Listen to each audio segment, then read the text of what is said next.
We're just going to ask questions about the primaries that are coming up. You ready for this? Oh, yeah. You ready for this? Yeah, you look ready for this. Yeah. You've been born ready for this, right? Oh, yeah. Yeah, oh, yeah. He's got it. We got it. Yeah. Let's go. So, I don't know if you're aware of this, but the Missouri primaries are actually coming up in 2 weeks. Were you aware of this? No, I wasn't actually. Are you voting in the primaries this year? I am. I'm so excited. I just registered to vote and I haven't voted yet, and I think that's part of our civil duty to do. Of course. Yeah, of course. yeah. You're giving all the right answers now. All right, Scott, why don't you hit us up with this knowledge, all right? So I'm going to ask you, why do you think it's important to vote? Give a good answer.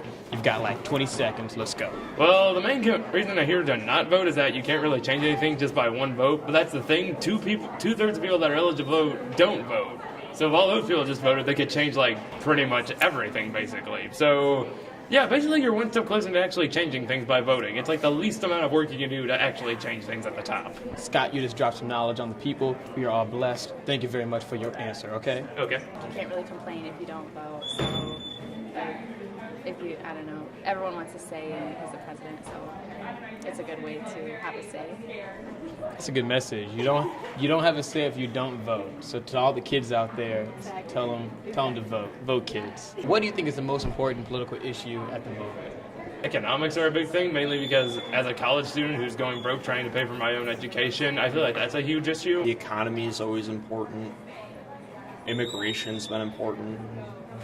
I don't know. Those are good issues. Shows me that you keep up with the news. Equal treatment for like all people, like, oh my gosh, I don't know. I like that. Like treating people how you want to be treated, pretty much, right? I suppose. Equality just with all people, you know, like the sexual orientation movement, you know, I think everyone needs to be treated equally.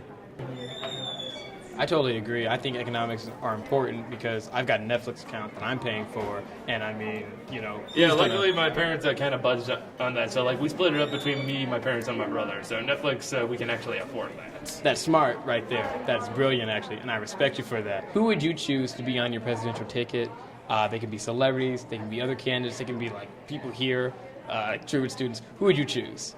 Paul Rudd would be my vice president because I'm kind of in love with Paul Rudd. I would probably put Beyonce on there just because I know everyone would vote for her no matter what my political affiliation was, so it kind of guarantees my spot in office. I would choose Kanye West because he's essentially the Donald Trump of entertainment right now. So he would be like, your vice president? Yeah. I wouldn't give him any like duties or anything. He'd just kind of be a figurehead. Kanye already said he's running for president in 2020, so I don't think he wants to be second banana to anyone. And I'm gonna say vice president might be my grandpa, honestly, because he's the guy who got me like inspired to like be politically active in the first place. And he's got some pretty good ideas, so I think he would make a great vice president. Warren Buffett would be my vice president. You had that like immediately. Yeah, Have you been like I thought practicing about that? that before. And then probably in my cabinet would be my famous cat, just because I trust her and everything she does. Follow The Real Lily Tom on Twitter. It's Lilly. So I'm gonna give you some names of some candidates. I want you to tell me what Girl Scout cookie you think they most represent. Bernie would be probably like the plain like shortbread one. It's just kind of like it's kind of old and plain.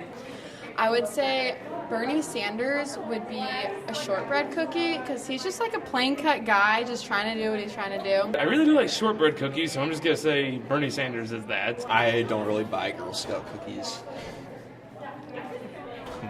Ted Cruz, he can't be a Girl Scout cookie. He's like Oreos.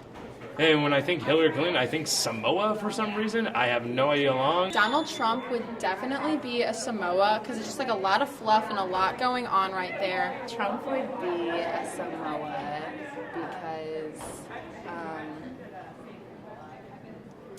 well, it has like weird, like they look like hair. Trump will remind you of hair.